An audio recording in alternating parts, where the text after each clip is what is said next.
Așa cum vă spuneam și mai devreme, va începe marea finală a turneului NESCAFE 3 în 1 Hearthstone. Valoarea totală a premiilor este de $10.000. Unii sunt mulțumiți, unii mai puțin mulțumiți, dar ce trebuie să știți este că acest turneu este cel mai mare turneu dedicat, exact cum a zis cineva din sală, de Hearthstone din lume.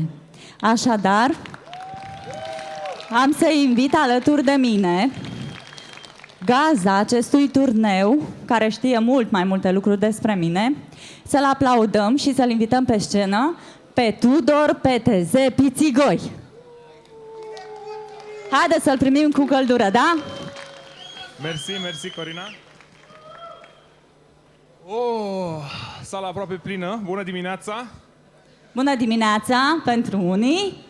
Câteva cuvinte despre concursul nostru de Hearthstone.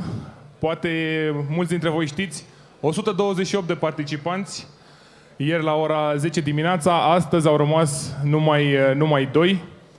Mulți concurenți veniți din afara României, din Suedia, Hong Kong, America, avem din Franța, Germania. Numai 2 au ajuns în finală. Unul dintre ei, așa numit, să-l numesc o surpriză, românul nostru Daniel Stănescu, iar celălalt este germanul Peter Stefanovici GAARA. Până să mai spui despre acești 2 mari finaliști, aș fi vrut să îi prezint ceva mai târziu, dar nu este nicio problemă. Se pare că am trezit un pic lumea și este mult mai energică. Vreau să-mi spui dacă au existat probleme în timpul turneului, dacă ieri au întâmpinat unele dificultăți sau dacă poți să ne spui, dacă poți să ne spui mai multe detalii despre cum s-a ajuns în marea finală. Probleme la nivelul ăsta sunt automat cu 128 de jucători, dar zic eu că totul a mers destul de bine și pe stream am avut foarte multă lume care a urmărit ieri turneul de Hearthstone. Dar echipa noastră de aici, vreau să le mulțumesc și lui Andrei, și lui Laur, și lui Răzvan, s-au descurcat admirabil, au făcut față cu brio iureșului de jucători de Hearthstone. Despre competiție în sine, am avut 8 așa numiți cap de serie, jucători mai faimoși cu rezultate mari. Bineînțeles, într-un astfel de sistem, single elimination, best of 3, într-un card game este destul de greu, contează mult și norocul. Mulți dintre favoriți au pierdut din prima tură, din tura a treia. Însă în prima semifinală au ajuns 2 dintre capii de serie, GAARA și Amaz. GAARA a reușit să învingă chiar azi dimineața, a fost pe stream această semifinală cu 2-0. L-a învins pe Amaz, iar în cealaltă semifinală, o finală pur românească, Daniel l-a învins pe Radu și a reușit să se califice în finală. Ok, ce vreau eu acum? Am o rugăminte la tine. Cred că toți cei din sală prezenți astăzi vor să cunoască și cei 2 comentatori ai acestui turneu NESCAFE 3 în 1 Hearthstone. Așadar am să te rog să-i chem pe scenă pe cei 2 comentatori. Sigur că da, e plăcerea mea să-i prezint pe cei 2 comentatori ai finalei. Din Statele Unite ale Americii, via Berlin, din studioul ESGN, Dan, Frodan, Chou. Haideți să-l aplaudăm. Și streamerul vostru favorit din Suceava, Canada, acum din Grecia, Octavian, Morosan, Kripparian. Haideți să invităm alături de noi să ne zică 2 cuvinte, după care se vor pregăti să se așeze la locurile lor pentru a ne încânta cu acest comentariu minunat pe care îl vor face astăzi. Okay, so Frodan, I'm going to start with you. We're going to leave the analysis for the desk and for the stream, but I'm just going to ask you real quick, how did you enjoy Romania and what's your favorite thing about Romania? Oh, my favorite thing about Romania is definitely the people. They're so friendly and helpful. Every time I talk to them and ask them about whether it's the history or culture, their food, they're so helpful. I really enjoyed the local cuisine. I had sarmale, yeah, and it was really, really good. Cred că nu e nevoie, dar pe scurt l-am întrebat ce a plăcut cel mai mult în România. A spus că oamenii sunt foarte prietenoși și de asemenea și bucătăria. A încercat, bineînțeles, sarmale și i-au plăcut foarte, foarte tare. Și acum, Crip, momentul pe care l-ai așteptat, Spune-le ceva fanilor tăi de aici din țară. Ce? Este și ăsta un început. Ce vrei tu? Eu vreau să zic bună ziua București!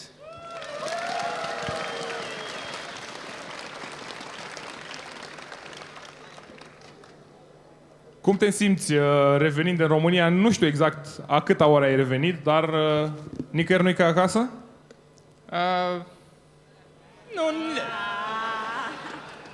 România e cam similar ca alte locuri în Europa, dar e fain. Simți bine. Cam a 6-a oară am venit data asta. Ok. A 6-a oră Kripparian în România, le mulțumesc. Haideți să-i mulțumim, să le mulțumim că sunt amândoi prezenți aici alături de noi și să-i rugăm să se ducă la locul lor de acolo de unde vor și comenta. Între timp vom cunoaște și cei doi jucători, de fapt deja mi-a stricat surpriza colegul meu, așadar toții am să-ți las plăcerea de a invita pe cei doi mari finaliști care vor fi prezenți astăzi aici. Din Germania, din echipa Tempo Storm, Peter Stefanovic GAARA. Haideți să-l aplaudăm, să lăsăm o impresie nu bună, ci foarte bună.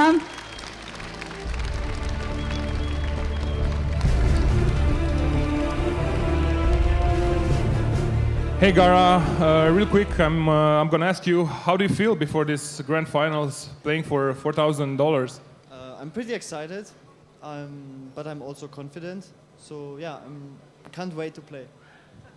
L-am întrebat cum se simte în acest meci decisiv pentru $4.000. A spus că este foarte încrezător în șansele sale și abia așteaptă să înceapă meciurile.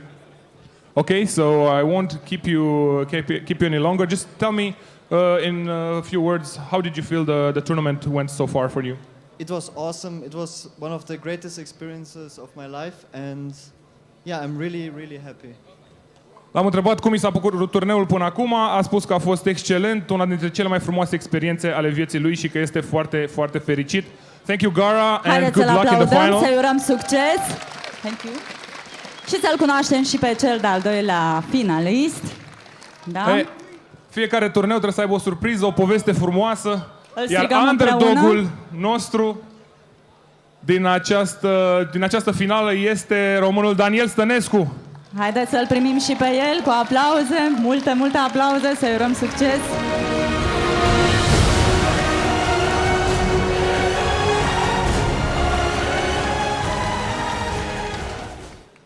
Daniel, ești pentru mulți surpriza acestui turneu. Ai reușit să bați nume grele în sferturi, l-ai bătut pe Strifecro, în semifinale l-ai bătut pe RDU. Te așteptai la așa o evoluție? Sincer, eram fericit doar să trec de prima rundă, să nu mă fac de râs. Am făcut un pariu cu băieții din Suedia, cărora vreau să le mulțumesc că m-au ajutat. Airbrush, Spo, Wampy, Octokaka and Schismatron. M-au ajutat super mult cu pachetele și pariul era cine elimina primul face 500 cu bere la toți. Eram 6, era destul de scump. Deci o să bei ceva bere, să înțeleg. Da, deja am început de aseară. E bine, înseamnă că o să ne arăți niște mișcări mai speciale în dimineața asta. În regulă, succes! Haideți Baftă! să-l aplaudăm, îi urăm succes! Iar noi vă lăsăm în compania colegilor noștri, celor doi comentatori, și să înceapă marea finală la turneul lui NESCAFE 3 în 1 Hearthstone. Aplauze și să le urăm succes din nou!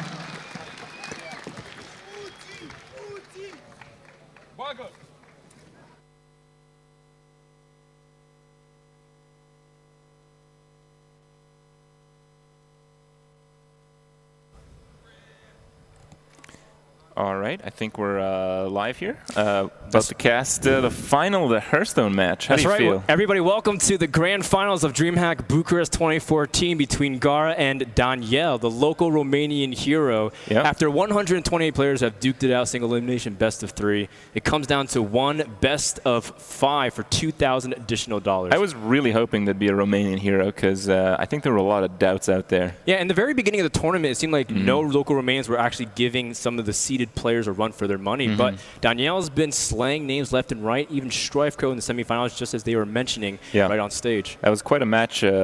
Unfortunately, people didn't get to see it.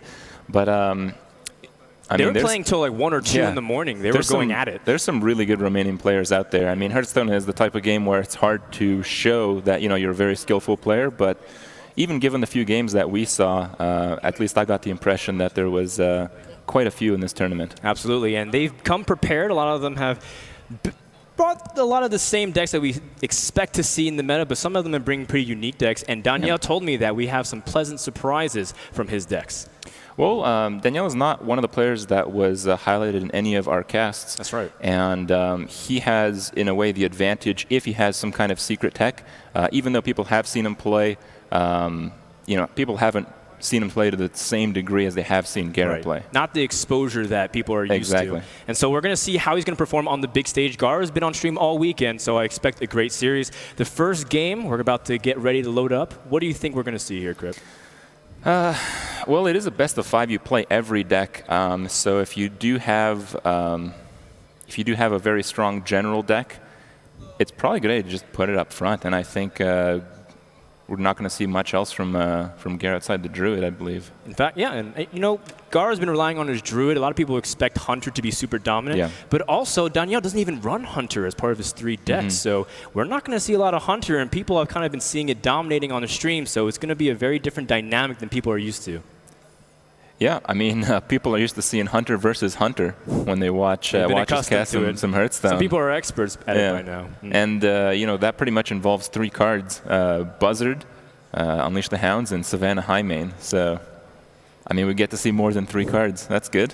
That's good. And I really like how Daniel's also prepared his decks as well as GAARA. GAARA's been working really hard to build his decks. He's primarily known to be a good deck builder via his teammates. Reynad always talks about how GAARA's an excellent deck builder. He's a really underrated player. Whenever GAARA streams, maybe 4 to 6, maybe 1,000 people watch his stream, but many more people should be knowing how skilled he is by now. He's in the grand finals, and this is a pretty cutthroat tournament. Neither of them have been defeated, but it's all about the change as we get game 1 started in the grand finals. GAARA.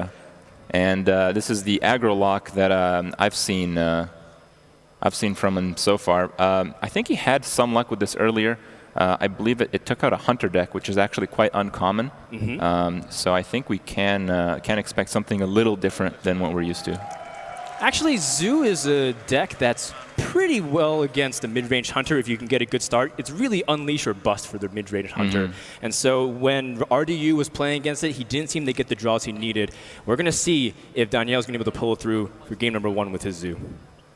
Now, the Druid deck of GAARA, we've seen this play out many, many times over, and it's the kind of deck that you concede board control at the start.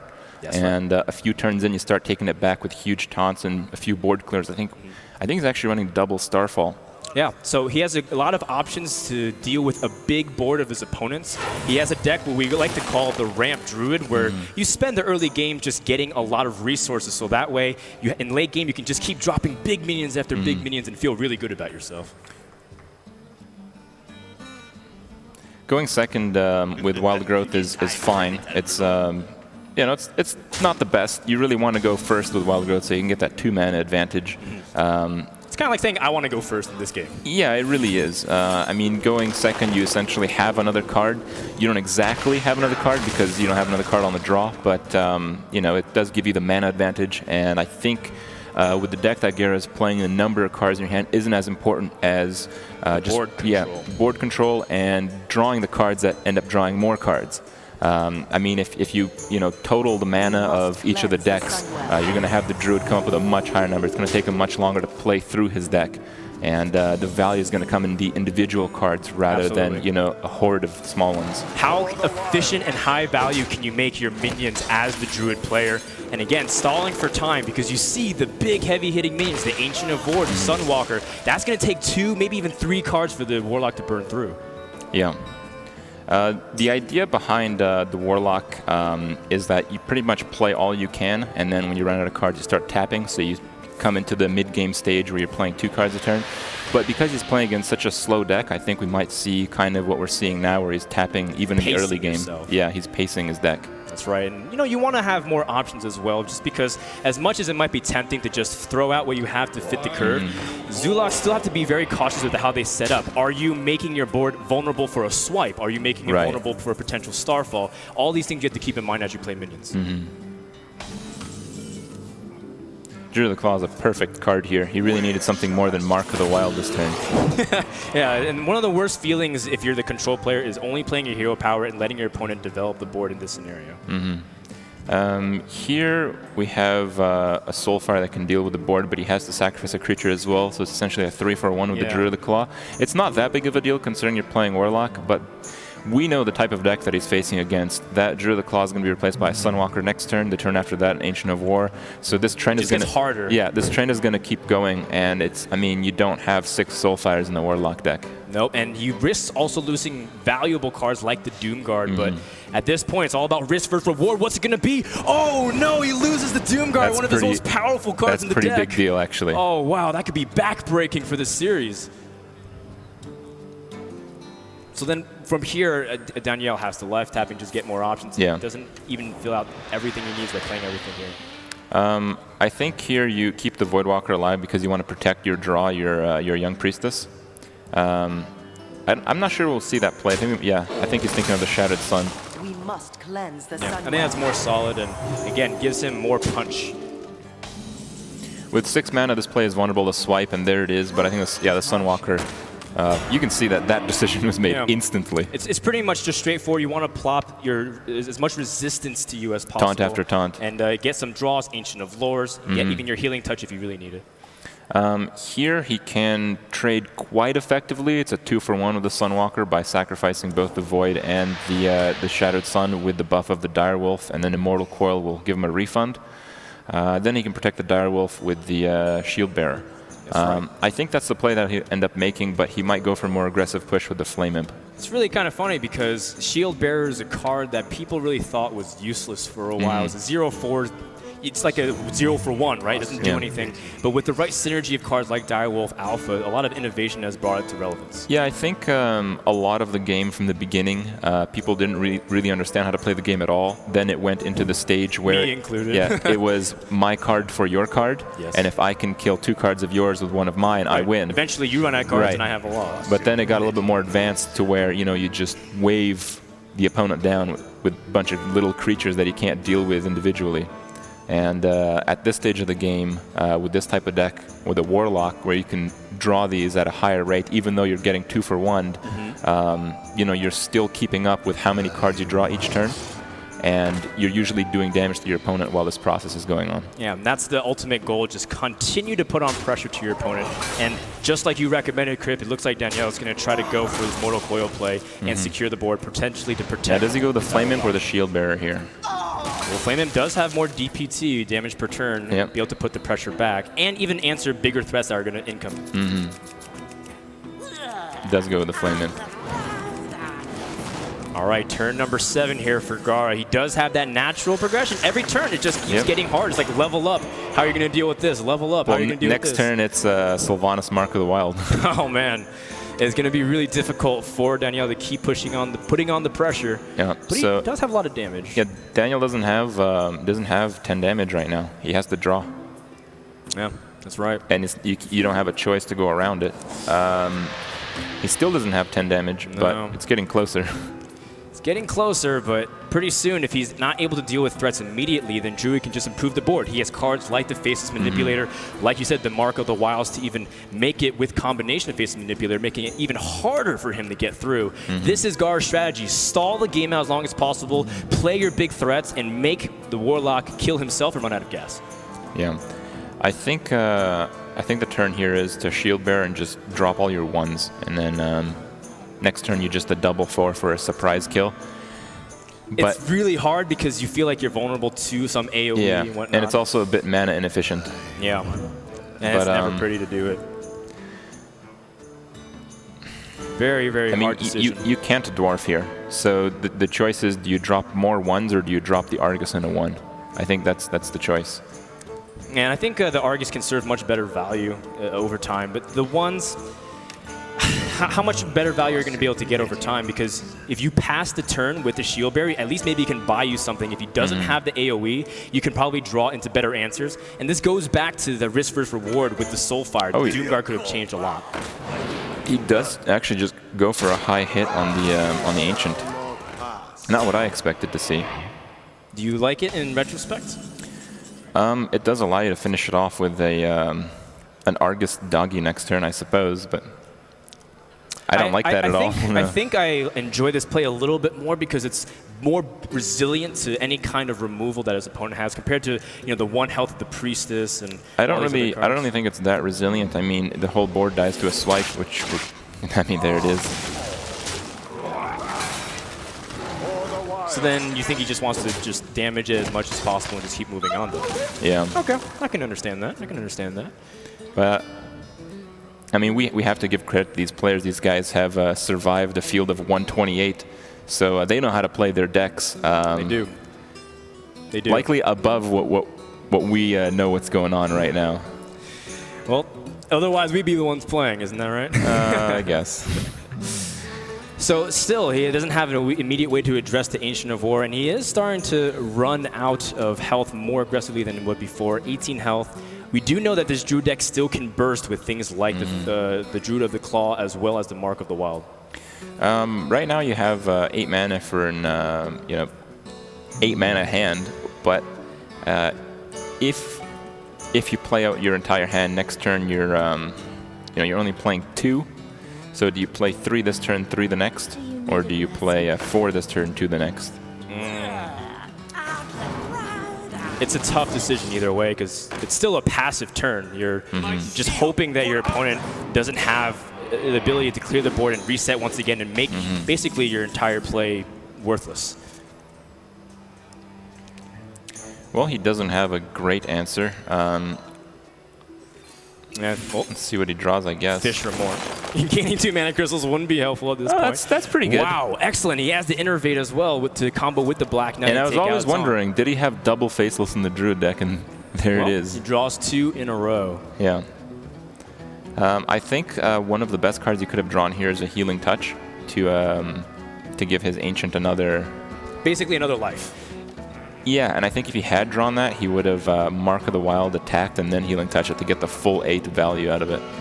That would have been a way to just secure the lead even further, and GAARA would have been super safe. Now, a very common play that you could probably see here is the Innervate into the Black Knight. Do you see an alternative play here for GAARA? I really don't. If he does do that play, if he attacks the Priestess or the Dog with the Ancient of War, and then Black Knight's the other, essentially the Warlock's board trades for his, and he doesn't have a taunt in hand yet, but I don't know if Daniel can continue trading for the board. Right. And if he does skip an attack on the Black Knight, he can Mark of the Wild the Black Knight and then Faceless it, which will end the game. Yeah, wow, that's going to be a super powerful move. 2, 6, 7 taunts that you have to get through again. So GAARA does end up going for the Black Knight play. And now, Daniel still has to answer yet another threat on the board. These draws are so important. Ooh. That is a good draw, but not yet. Not yet, but and it has potential to swing. Because he has to play something really big this turn. Oh, that is a good draw, actually. That is a really good draw. That allows him to trade efficiently. Actually, I'd argue that this might actually swing the game. This is just about as good as he could have possibly drawn, I think. That's good. Yeah, get the extra damage, deal with the Black Knight efficiently, and then if he's able to swing another card for free with the Mark of the Wild, then all of a sudden Daniel could be the one pulling this game. Well, if he does something like play a big creature and then Mark of the Wild it, the Black Knight can actually do a 2 for 0. Black Knight is kind of a card that was teched into Zoo as a way to get past these big, heavy taunters, because a lot of them had trouble pushing in for damage. So we can have a 14 mana turn here, I think. Oh no, that's not an that's a Wild Growth. Damn. Oh, that would have been pretty nasty. That would have been to push everything out. It would have been it would have been Sylvanas, Mark of the Wild, Innervate, Faceless. Yeah. But you know what? What's better than one Sylvanas? 2. Having 2 Sylvanas. And there's still no taunt, so Black Knight isn't being able to be used right now, at least to its maximum efficiency. Oh, wow. Tough call here. This is tough call. I think he might be forced into playing the Black Knight, but I think you do tap. think 13 life is still enough. It feels very dangerous because you're getting into the critical levels where your opponent can just basically play a charge minion and add some damage to it, swipe you down. There's a lot of ways to just straight up die. So the recommended play here, suicide into a Sylvanas tap to play the Black Knight. Is that what you're saying? I think the play is to tap and just hope for the best. He has, he still has a Doomguard in there, but if he draws the Doomguard, he actually that's not the best one. Well, because then he has to discard the other two cards. Well, it would get taken by a Sylvanas that he'd be killing too. No, never mind. I don't even know. All right, so GAARA with a big power play to set up for the potential lethal over next turn, wants to grab your early lead in this best of 5 series. I think the best play here is to drop the Shield Bearer and just go for it. Wow. Because if he taunts up the next turn, you can Black Knight the taunt and go through. But then it's Sylvanas and you lose a minion, you lose momentum. Well, we'll see if it is Sylvanas that gets the taunt. Oh, that is a good point. Maybe he puts it on a separate minion as well. Daniel going through all the calculations. You know, he's a football analyst. He likes to watch football games, do some score reports, and talk about the game. So he's really thorough in his analysis on every turn. He counts with his fingers every time. This is very, very important here that he played the Juggler second because he cannot have either of the Sylvanas get hit by a Juggler. This is the perfect play. Well, Daniel assumes it's already over here. It is over. And it is over. The Keeper of the Grove is able to silence and get past the Shield Bearer. Yep. And GAARA will take game number 1 in this best of 5 series.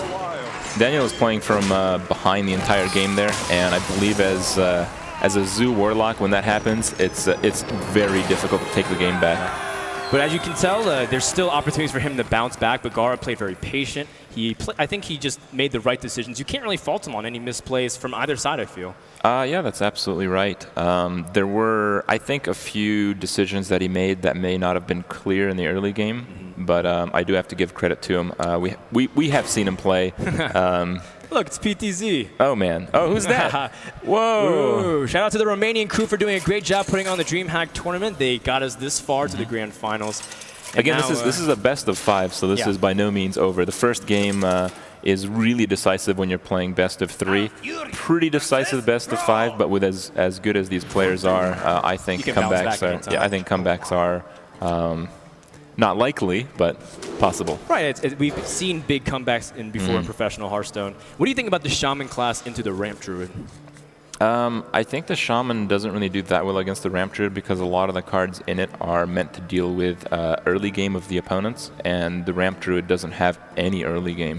Yeah, there's just hero power or wild growth or maybe a nourish. Like what do you kill with a Lightning Bolt or a Rock Biter? I don't know what's in there exactly. I haven't. Right. I've only it's seen. It's a safe assumption. Most Shaman decks have those cards. Right, right. He's thinking about keeping an Earthshock. I mean, obviously 2 is a little bit excessive. Earthshock is another one of those cards that, I mean, yeah, it's a silence, but it's not like a value silence. Right. And you're not playing Warlock. You know, you can't just Zerg your opponent down with all these low mana cost cards. So you have to get some value. Oh, you know, you said earlier in the tournament, or was it you who said it? There was a player who was commentating, I believe, who said they never toss away like the Argent Squire in turn number 1. It just feels like it gets increasingly worse play as the game goes on. What do you think about mulliganing out? Do you think he's searching for something? I think the Squire might have a little bit more value later on when it comes back. Well, when you combo it with like an Argus or when it's behind a taunt, perhaps.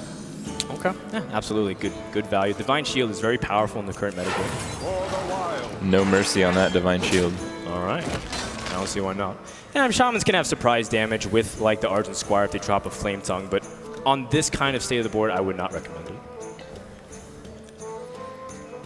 So going on turn number 2, let's see what Danielle has. Pretty much nothing, so just total He needs pass. a taunt here. Doesn't get it. Ah, it's too bad. And Shamans, the keys to victory, build that early board, try to get as much dominant position, use your high value minions like Fire Elemental with Azure Drakes and big spells, even, your Unbound Elemental, and just build dominance. The strength of the Shaman is the building of the board, and the second strength, I believe, is having huge turns with overloads. We've seen crazy tempo swings from the very powerful overload cards. but that usually involves having a fairly full hand. If you're playing 1-for-1 and you're not drawing into like Mana Tide or some kind of draw engine, or you're not just winning the game already, right. It's difficult to make those huge turns happen. Yeah, and that's one of the dangers of playing a Shaman. If you're not very familiar with how the turns work with Overload, you can just get overrun. We saw Strifeko take advantage of Spo, a very talented Swedish player, because he was capitalizing on the overloaded turns where he can't play any minions or effective minions. And you know, it's interesting too, because Daniel also has he has stylistic cards like Lava Burst. You don't always see Lava Burst in Shaman decks, but it can deal with high health creatures, which could be effective against his Druid deck. Yeah, I mean, with a spell damage totem out, you play Druid of the Claw and you get Lava Burst, and he drops another totem beside it. And if you don't have a great turn 6 play, all of a sudden he's building momentum and you can't stop him. Right. So you need a very good hand to stop the overload power. Now, GAARA has a lot of high-cost minions, and he has an Innervate, but he can't really play any of those things. What do you suggest here, Kripp?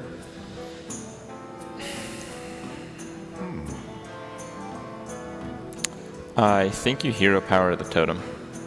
All right, drag it down a little bit, set it up for a potential swipe or things. For a certain swipe, I would say. Yeah. You don't want to like Wrath the Elemental or anything like that, because if you get it to 1 health, if you get it to 1 health, he's either going to play an Overload card to pump it by 1, or if he doesn't have one, he doesn't want to use one, he can play a totem, and 2 out of 3 times it will protect it from a hero ability the next turn. However, if you get the totem to 1, it's not as big of a deal if it fails. Oh my! GAARA goes immediately to deal with the threat, the Unbound, and that's a good response usually, because Unbounds can get way out of control, kind of like a Frothing Berserker. Yeah. Not quite like a Frothing Berserker, well, but like, if you just let it live too long, it can just be super effective and grow in value. It does. What we've seen from GAARA's Druid so far, it is one of the most casted decks, I believe. I think we've casted maybe 3 games with GAARA at least, in fact. It's a very stable class overall. You just have options, and you never really draw bad cards. But he always plays it like very safe, from what I'm knowing. Like, I think people know me as a pretty safe player. Right. And these are plays I wouldn't even make. It's extra super safe. Yeah. And I mean, the results show that. I mean, on this level, it works. Yeah, absolutely. GAARA's the kind of guy who disinfects every part of his house to make sure he's safe and clean.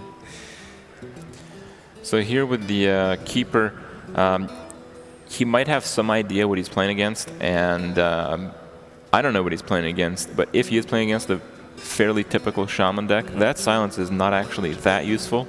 Like, you may use it for maybe a Mana Tide behind a taunt. Right. But other than that, because you have nothing better to play this turn, you might actually hit the Drake for 2. Yeah, that's actually a good observation. There's not too many minions. Maybe an Alakir or something like that if he runs it, but for the most part, it's going to be so late in the game, you're going to use other cards, maybe like Black Knight for it. So that's even assuming Daniel runs something like an Alakir. We've been seeing him kind of phased out despite him having amazing burst potential. So again, a very awkward turn, but you think playing the Keeper here is good? It's Keeper versus finishing the totem. And if he finishes the totem, he's banking on the Sunwalker demanding value, or the Black Knight hitting something. Right. And I mean, both of those options are pretty good, in fact. But I think this is a little safer. And well, it is GAARA. It is GAARA. Ooh, he has 2 Argent Commanders. Yep. It's a very powerful 6-drop. Starting to, again, become very useful. A lot of people feel like Argent Commander is more versatile than having like a Leroy in the Shaman deck. Some people feel Leroy, Rockbiter, Wind Fury, easy 18 damage and win, right? Yeah. But the Argent Commander has better value and feel like you have it more uses for it. So he has to be expecting a card better than Keeper of the Grove. He's looking at the hand, it's 5 cards. He just saw a very weak turn 5. So something is coming very soon, and he's deciding on what he wants to do now. I think there are a few plays here besides the Commander. I think the Commander is probably the best one, but among that, I think you have the option to drop a Mana Tide, because you can kill the first big creature with a Hex, or even with the commanders that you have in hand, because next turn you can do Commander Rockbiter. And push for 7 damage. Right. Yeah. So you may just go for outvaluing the Druid because he's playing so incredibly safe right now. Right. And this dude chooses to trade as well instead of actually using his Divine Shield. Do you like that? I like that actually because we know that GAARA is playing the double Starfall, and if he would play the commander into the 2/4, it would set up for a board clear with one of them. Excellent observation. Now again, the very logical Sunwalker drop, but this is what Danielle's been kind of expecting, and that's what cards like Hex is for. This is not a Hex. This is an Earthshock play, I believe. That's correct. Yes. Yeah. So the question really is, what do you do with the other 6 mana? And I do think you totem Mana Tide here. There's no reason to play another Argent Commander right now. Yeah, you set yourself up again for potential board clear, and these are some of your heaviest punchers, especially if you have cards like Rockbiter. Yeah. And again, this is a Druid game that's going to, it's going to pace his turns. Every turn he's going to be playing 1 minion, not really more than 1 minion. Like you just always see a big, heavy Ancient. Or actually, yeah. One thing to note is the Earthshock Argent Commander does kill an Ancient of War. So maybe he saves it? Well, I'm not really thinking of saving it because of efficiency. The idea is the same. You use an Earthshock and an Argent Commander to kill a creature, but the idea is that because you probably want to Mana Tide this turn, you may want to spend the mana for the Hex and have a higher tempo turn later in the game. Ah, yeah. That could be an option, but the Earthshock was chosen here. Yeah. How does he choose to follow it up here? He's actually thinking of saving the Divine Shield and killing it with a Rockbiter. And the Divine Shield just proves to be really annoying as well, so I kind of can understand where it is. Was this something that you would do, though, in this position? I mean, given the cards that have been shown, if I had, a very long time to think about it, I think I probably would Hex. But that may be because I know GAARA's deck possibly a little better than yeah, we've had the opportunity of watching 10 or so games of his Druid deck. And it is important to deal with the threat as efficiently as possible as a Shaman. He has the ability to do Rockbiter, the Mana Tide, and roll a Totem. Searing Totem, not exactly the most useful one here. He's being very conservative with his life and using the Spell Power Totem. And he gets the Mana Tide, although we don't see what card he draws with it. No. We'll get to see when it's relevant again on his next turn. Well, there's the Starfall. I mean, what can you do with that, though? You need 9 mana to clear the board with it. Yeah. Seems pretty difficult to try to address that. At the same time, the Mana Tide Totem definitely presents a big threat over time, so he wants to get rid of it as soon as possible. But if he does, he risks or he doesn't have a minion he can play in response. Do you kind of just take the hit and play one of the Ancients? I think you do play one of the Ancients. But if you play an Ancient, you show your opponent that you're pretty desperate because it's like, hey, if you have a Hex, I guess you got this one. Right, because then you just lose the momentum, he builds the board. And I do believe that Shaman decks that run 1 Earthshock will run 2. I think it's the 2 common. Or 0. Yes, it's very common.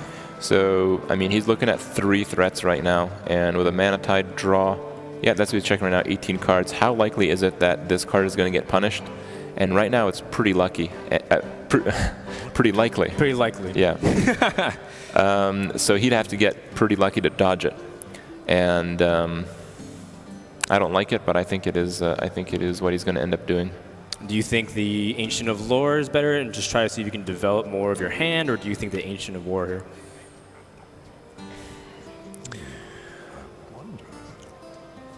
Yeah, I don't really like it. Does he even do it whatsoever? Starfall, 2 to all. Argent Commander is one of the more powerful creatures in the Shaman deck. So if you can eliminate some of his threats, and again, the Shaman just wants to build off the board. You can't fault GAARA for playing safe. He's been doing it all consistently. If you're going to play the control matchup, he's going to commit to it.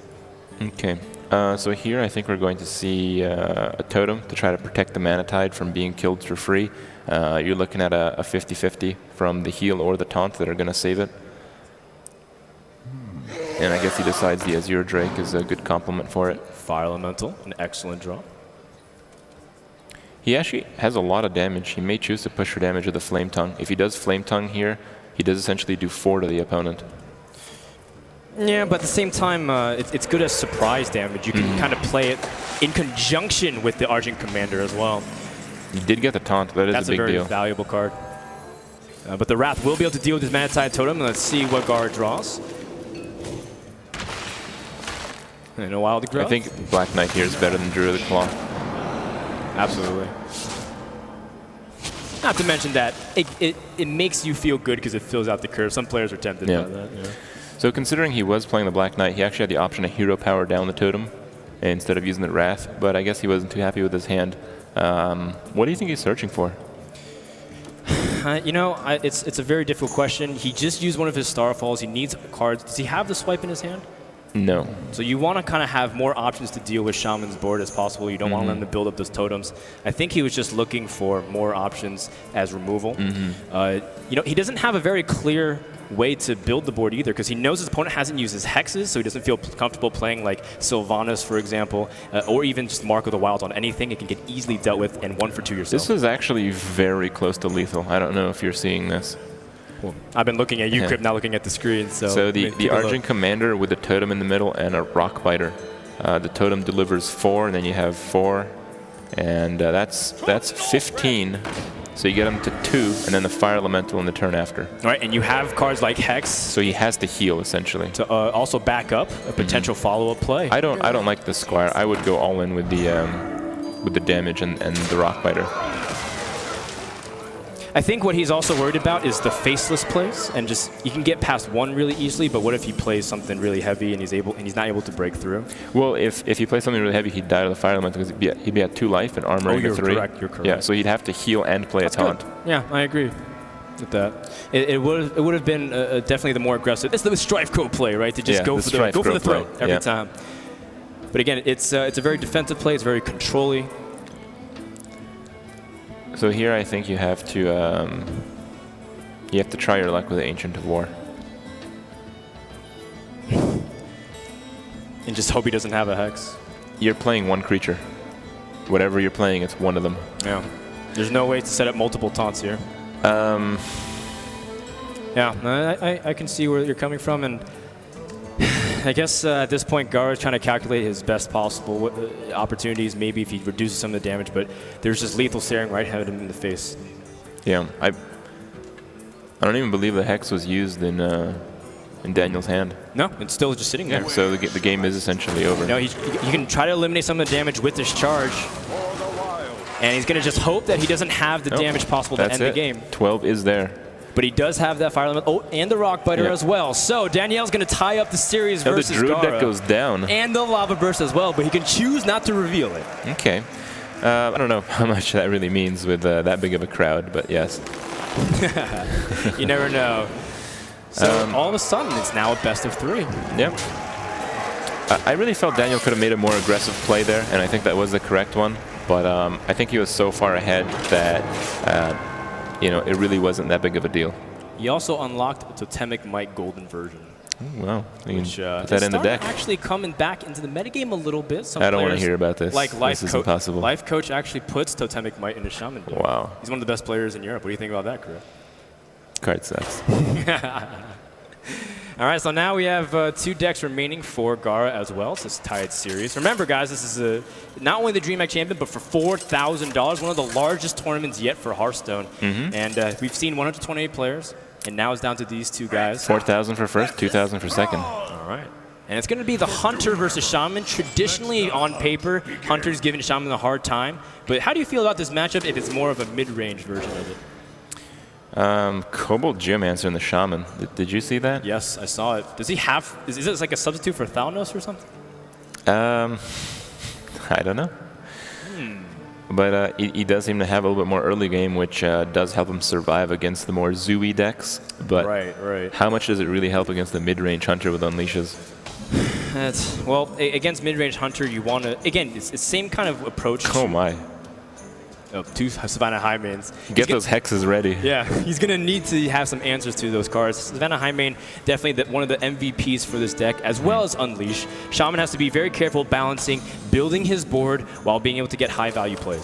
The thing with with this type of hunter deck is that even if you do get hexed, often you can try to bait out a creature because the pressure you're applying that isn't the high main, and you can use that frog not only to produce a bigger hyena, but also to houndmaster it to attack it to something. The frog is a beast. You can you can use it to basically use all your beast synergy as well.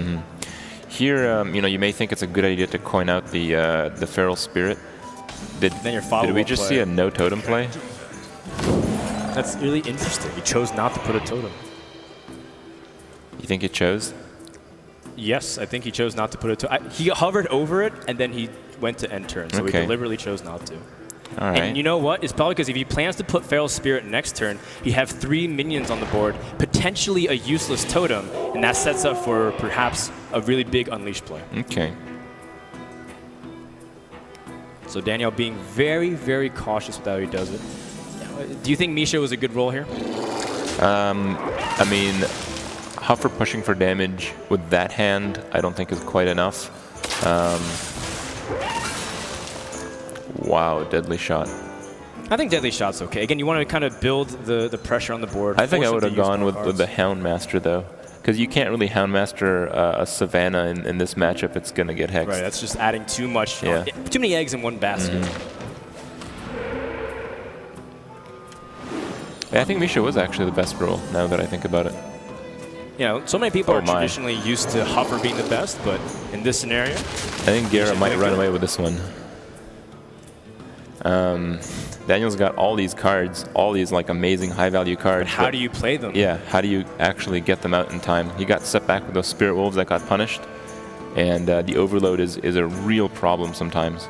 Absolutely. That's one of the dangers of just playing Shaman. You fall behind in tempo. Not only are you down in board position, you're down in mana.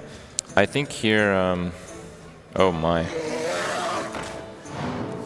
Okay. All right, he's really going for it. Maybe Earthshock to Yeah, he's follow going to that. Earthshock, I see. And let's see how GAARA's choosing. That was to follow actually a it very up. obvious play. Yep. Earthshock has to feel nice. One less threat potentially for the Savannah high main. Timberwolf's not bad, but I do really like the high main. Also, I think the Houndmaster might even bait a Hex here. So yeah, Houndmaster, and then maybe even, would you go for face with the 5 damage? No, he does the trade. I'm trying to think. I don't think so because it's just too punishing. You can get hexed, you can get, and it wouldn't be rewarded. And plus, Shaman benefits so much off of that spell power as well. That draw. Oh, sick! A Fire Elemental. You're gonna be able to immediately use his Battle Cry to take out one of those minions. It also punishes the board. The Houndmaster can't trade directly with it. That's right. That's right. The Houndmaster is not a beast, so he can't even buff it with a Timber Dog. Yeah, that's really interesting, right? Yeah. It's one card that synergizes so well. Isn't a beast himself. Why is he thinking of Lightning Storming, you think? We already saw a Deadly Shot. I don't think there's going to be a great answer for a Fire Elemental. Yeah, and you put a 6/5 on the board and force him to, again, play for the board. And Shaman, you don't want to give away your life so freely, especially because we know these hunters like to run Leroy and potentially just swing the game. But we do see a response pretty easy. Oh, okay. Wow, huge misplay there. Oh, no. Oh, wow. GAARA thought he was going to be able to take out immediately the Fire Elemental. Or do you think he did that on purpose by any chance? No. All right, well, GAARA told me that he wasn't feeling nervous at all during the series, but using the kill command directly on the Fire Elemental without killing it, this is a 3-for-1 with a Fire Elemental. Super value. Well, the Kodo already killed one, but the one that he killed drew a card, so it's tricky to really estimate the value when both the decks draw and have such strong cards. It's really the tempo and the life game that matters. And right now it's fairly even, in fact. I think the board control is the Shaman's. He does have some really good cards, but he does have a pretty big life disadvantage that he has to overcome fairly quickly to win before he dies, start essentially. Closing the gap. It's just because it's danger zones, especially if you start putting minions, you don't have ways to prevent them. You don't have the taunts. Leroy Unleash with Timberwolves can just overwhelm you. Thinking about putting down the Argent Commander, and again, pushing out damage in return. It's possible that it wasn't a misplay with the kill command. Now that I think about it, it might be a setup play for Unleash? Unleash with Timberwolf. Okay. 2 to each. And I mean, that is very advanced. Yeah, that could be. That is a valuable play, and that's way too advanced for me to even think about, but it actually conveniently sets up 2 health, so I think you're absolutely right in that respect. So regardless of whether or not Essentially, it gives them another card. Yeah. Oh, wow. A second Unleash the Hounds. And another Timberwolf. Hold on a second. That is almost lethal. Would you push for damage here? Well, he did use 1 kill command. And you don't have too many ways to reach him, other than your kill commands and your Leroy's.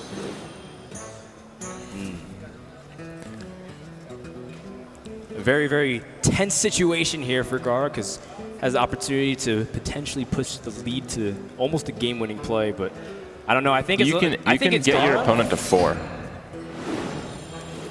I think you see what you draw here. If he draws into a kill command. No.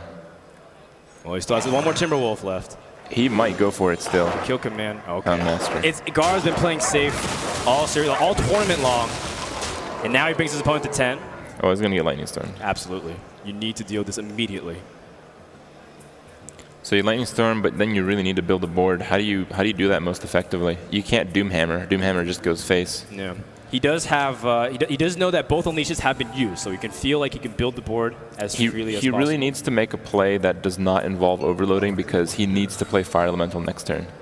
So it's going to have to be like Lightning Storm, Mana Tide, Flame Tongue, or Mana Tide, Totem. Yeah, I agree. And we'll see if he can draw something into a potential follow-up play. The Healing Totem, I think we would have preferred maybe the taunt or something like that, just in case it's a Leroy finisher. All right. And Mana Tide will go down, and we'll see what GAARA has. Does he have the ability to maybe finish the game?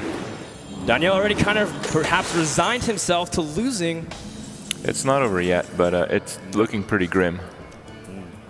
Mid-range Hunter has so many options, and just to bounce back without many cards. I think you just track here. Yeah, see what you get with the tracking. There's one. Gets a kill command. So you don't have to do much damage from this point. I think this is high main. Yep. Rockless. That's right. Just have to just kind of pick him down and then use the kill command as a surprise finisher. Now, again, there is a lot of damage in the Shaman's hand, but how does he get it all out here efficiently and effectively while still addressing the board? He needs to. You can clear the board with a Lava Burst and a high roll Lightning Storm on the Croc. You don't use the Hex here? I guess you do. I can't think of many better targets in the deck to Hex. Yeah. And you, again, just like you said, overloading yourself a little bit too much might be really dangerous. We know that Croc, if it stays alive, it kills him. Yes. Unless he gets a taunt up. So how do you Hex and deal with the Croc? Do you Lava Burst the Croc? That just seems so inefficient. Actually, now I think about it, he has a Houndmaster in hand. He's dead anyway. If he Hexes and only kills the Croc, he loses the game. So you'd have to get rid of it with something like the... Oh no, it'd be 2 from the Houndmastered Frog, and then 5. He'd be at 1. Right, with the hero power. Yeah, which means he's pretty much still dead. All right. Okay. Well, he's going to go for the trades here and try to use his Flame Tongues as efficiently as possible. Mm-hmm. He does decide to sacrifice his Healing Totem rather than doing just a little bit of damage on his Mana Tide. But the Mana Tide stays alive and draws him another potentially valuable card. Mm-hmm. I don't know why he did that, because he doesn't need to play around Unleash anymore. He just got Unleashed twice the turn before. Right. He doesn't have to fear about building the board. Hunter can't really address it with a big swarm of doggies. I would have much preferred the other play. I think he needs to push for damage here, and that would have allowed him to do a little bit more.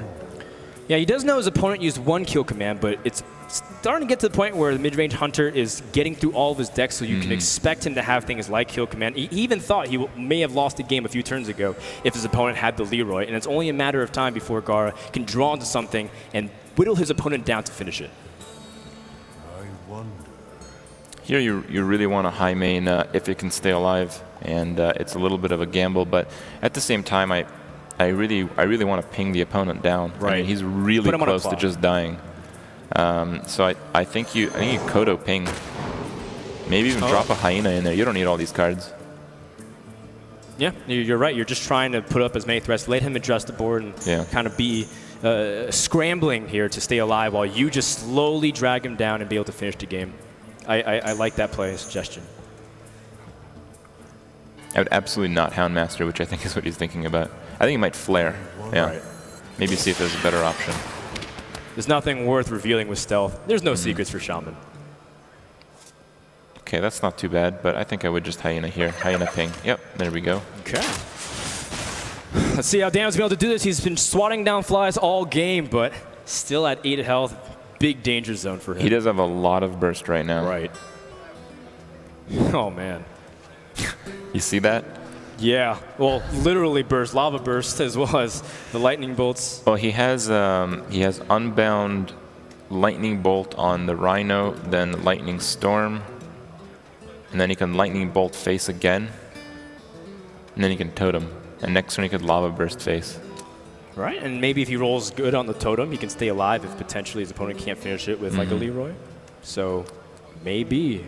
Danielle is not out of it. It's not over till it's over. Actually, he doesn't need the Lightning Storm. He just needs to attack the Hyena with the Mana Tide and then Lava Burst with the Unbound up. And if you Lava Burst the Unbound up, you have quite a bit more mana next turn. So maybe you can... what else could you do with 4? Tricky one. It is pretty tricky, and one misstep could end up costing the game. I like what you said about pushing out the Unbound, because again, as much as you're dealing with the threats, you need a way to win the game. And putting out threats to potentially swing it and Hunter can't answer it as easily, especially without Unleash the Hounds, I think it could potentially go the other way, but it needs to be good. I think now you actually sacrifice the Mana Tide and you just Lightning Storm. I think here you Unbound, Lightning Storm, and Suicide the Mana Tide. I don't have any complaints about that. Still, though, you know, it's interesting because he's had this Doomhammer since the beginning of the game, really. Do you like Doomhammer as a card in Shaman decks? Or because you've been casting a lot of games with it, but it seems like it's kind of divided. It's been quite good from what I've seen, but not to me. Well, 5 mana, 16 damage, right? Yeah. Yeah, that's actually the idea. Yeah. And then maybe a Rockbiter finish, potentially. Exactly. Danielle doesn't want to make any missteps here.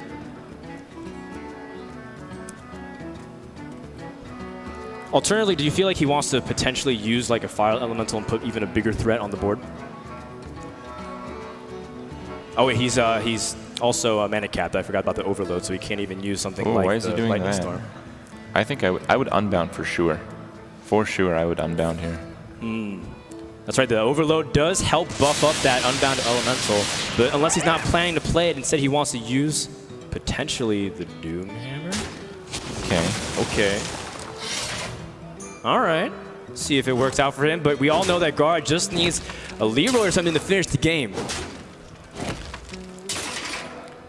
Well, or an Explosive Trap. The Shaman has Lethal on board, and the Explosive does... it does actually essentially give him the game. You can't kill the Explosive, you can't heal. He kills himself in order to do that. And GAARA's just going to do is set it up. So he says, you have to kill yourself in order to end the game. And Shaman, can't do it. Well, unless he has to get a Farseer. Farseer, Priestess of Elune, a Dark Scale Healer. Actually, a Farseer wouldn't do it either because he can't kill him and heal.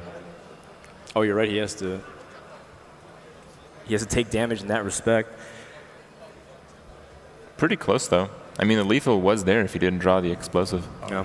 That's actually pretty impressive to set up a potential lethal play if his opponent didn't have the answer. And then you'll push for the win. Because look how much damage he has just alone in spell power. 6 from the Lava Burst and 8 from the Lightning Bolts. Plus the Doomhammer and the Totem, that's 20 exactly. Now that I think about it, this was the correct play because it does set up for lethal, and I don't think the version that I had did. It just set up for a better board. All right. This does end the game immediately, which is the only way he was going to take the game. A very advanced play from Daniel, but there's absolutely no way to deal with this Explosive Trap. Well, you don't know if it's Explosive Trap, but what's the best way to even proc it?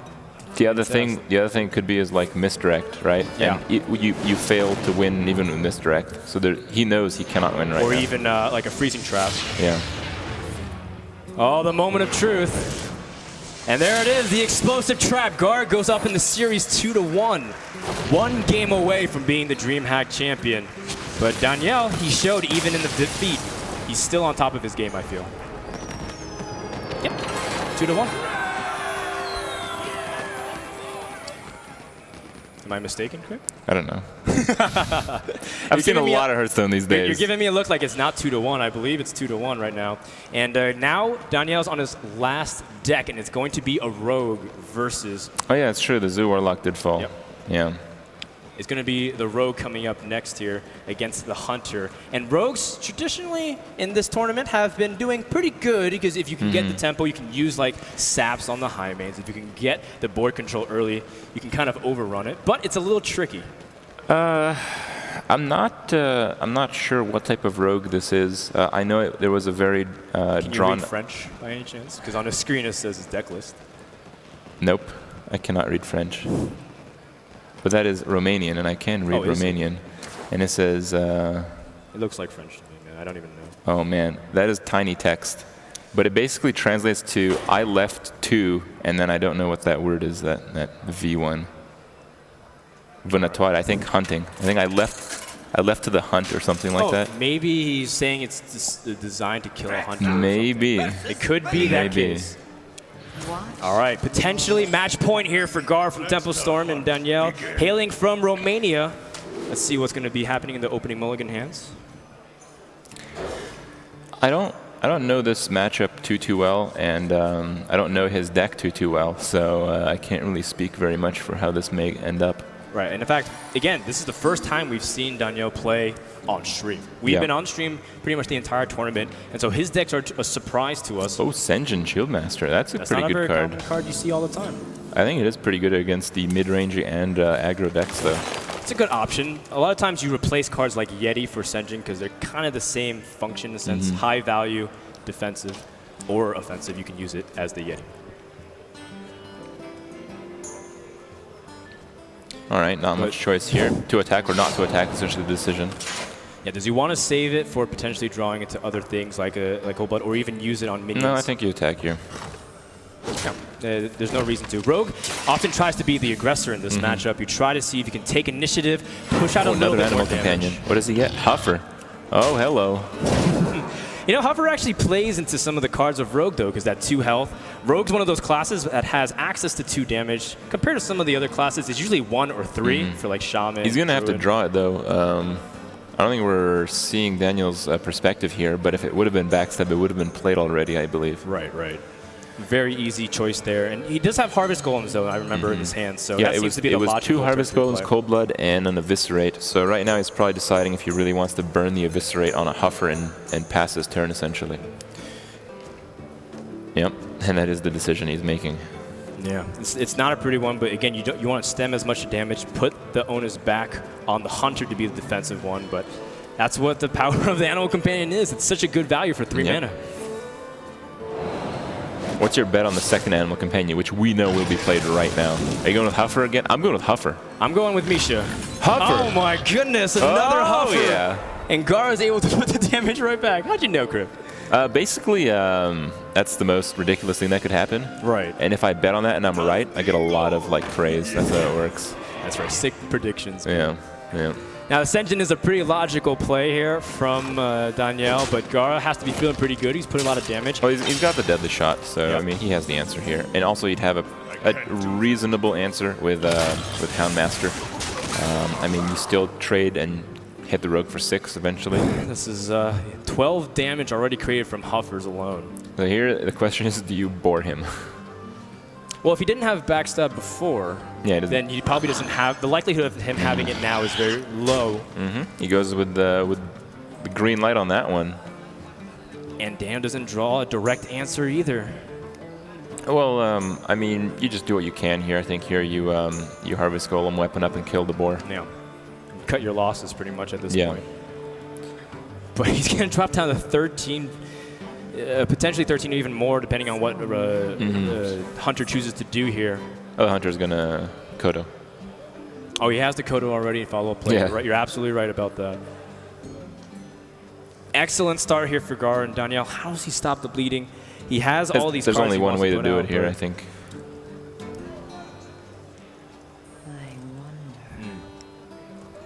Yeah, otherwise you're just playing too defensive. There's just too much potential for what Hunter can do if they have 2 minions on the board like this.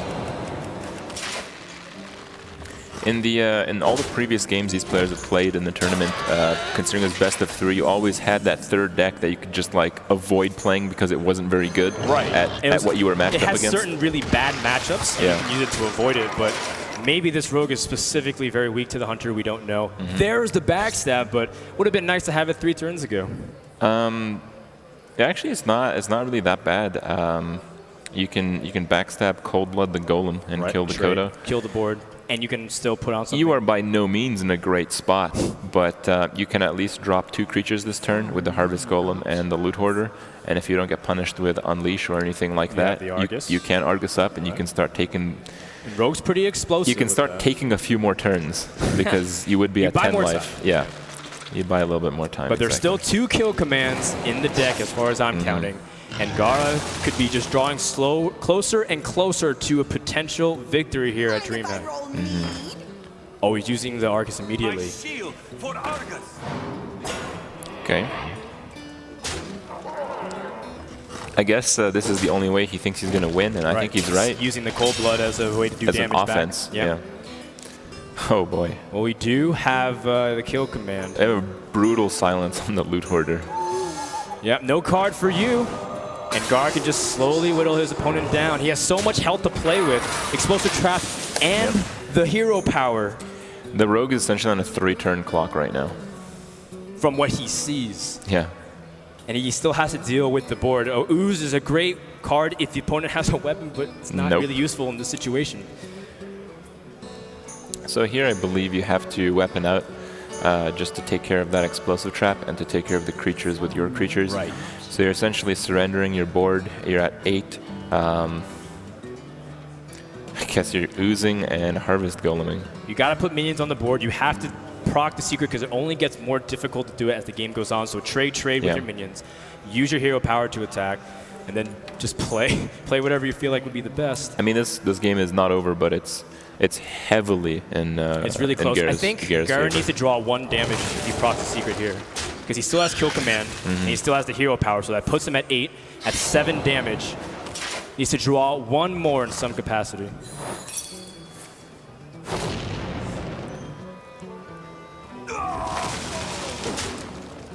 Harvest Golem and the Acidic Swamp Ooze. What's it going to be for GAARA? Is this the game-winning turn for him? Actually, he doesn't have enough mana to do everything, though. Like, if he drew 1 damage, for example, like a boar, he wouldn't have... Would he have enough? Oh, he would, actually. He just did 7 mana. No, this is... Oh, this is lethal. Yeah, because you don't need to draw. Yeah, it's lethal. Okay.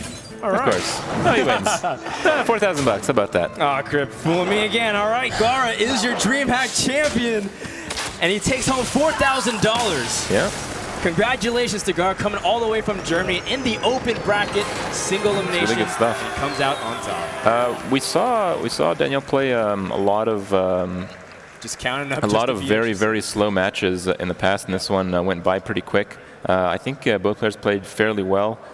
Even things that we saw as misplays ended up probably not being misplays at all. No, I mean, it's because he's playing for a more aggressive, and it's not necessarily, it's really hard to judge at this level things that are misplays. It's playing styles, it's preferences, it's how you're trying to even set up your opponent, as we saw in previous series. I think Daniel played an immaculate series, but GAARA clearly was able to get the edge today, and seems like he's able to be the DreamHack champion. Congratulations to him and Tempo Storm for coming out strong. Yeah, Tempo Storm's first showing, I believe, as a team. Offline tournament, yeah.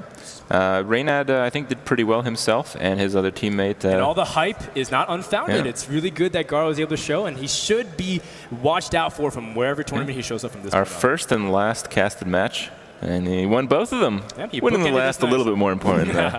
I would say it's not about how you start, it's how you finish. And to get where he did, he had to win 7 consecutive games. That's right. Technically, he's undefeated. 7 consecutive series. undefeated in the tournament overall. Undefeated, yeah. Very impressive. Great Druid play, good knowledge of the other matchups. I'm kind of sad that we didn't get to see his third deck, but GAARA didn't need it because he's a very talented player. Yeah, good stuff. All right, so I think we are done with all of our comments here on the desk. I can't wait to see what GAARA has to say about his victory. 2-10, sunt aici cu învingătorul turneului NESCAFE 3-1, DreamHack Open București la Hearthstone. Tempo Storm GAARA, tocmai ați văzut meciul, 3-1. GAARA, tell me a little bit about how those games went. Let's start with the first one. You won with your Druid against his Warlock. What did you think about that one? I was pretty happy that he picked Chou because I've never lost a game against Chou. Like, it's just maybe lucky, but yeah, like my stats against Chou are the best. So I was really happy to play against Chou in the first game.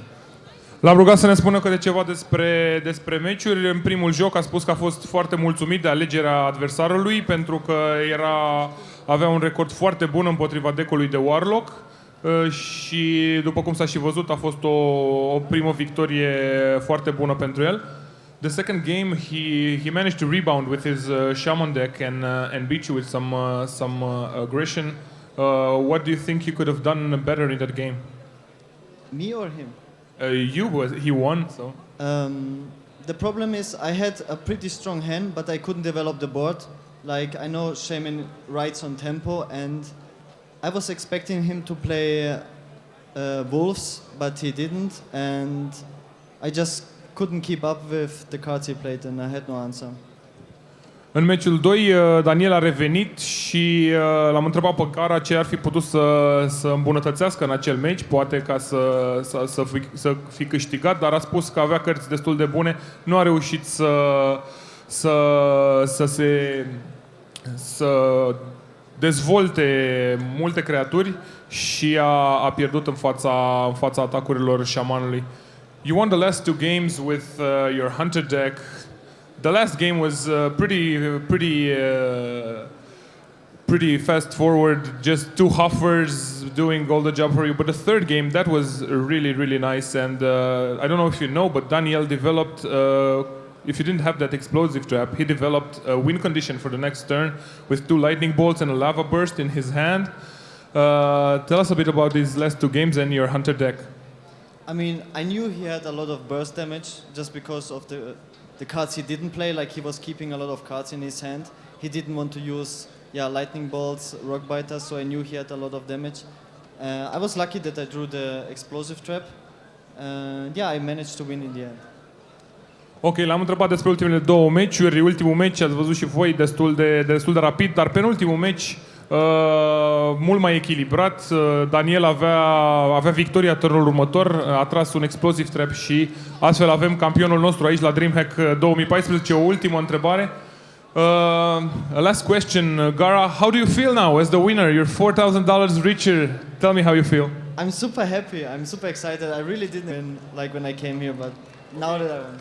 Congrats. Este foarte fericit și foarte încântat că nu se aștepta să câștige. Haideți să-l aplaudăm și să-i înmânăm marele premiu în valoare de $4.000. Așadar, trebuie să-l aplaudăm și să-l felicităm pentru că, într-adevăr, a meritat acest premiu. Trebuie să anunțăm locul 2, cel care a luat. Locul 2 a intrat în posesia sumei de $2.000. Locurile 3 și 4 au luat câte $1.000 fiecare. Locurile 5, 6 și 7 și 8 au fost premiate cu câte $500 fiecare. Mulțumim frumos și haideți să-l aplaudăm încă o dată. Felicitări! Noi o să revenim în câteva minute pentru marea finală a turneului internațional de Dota 2.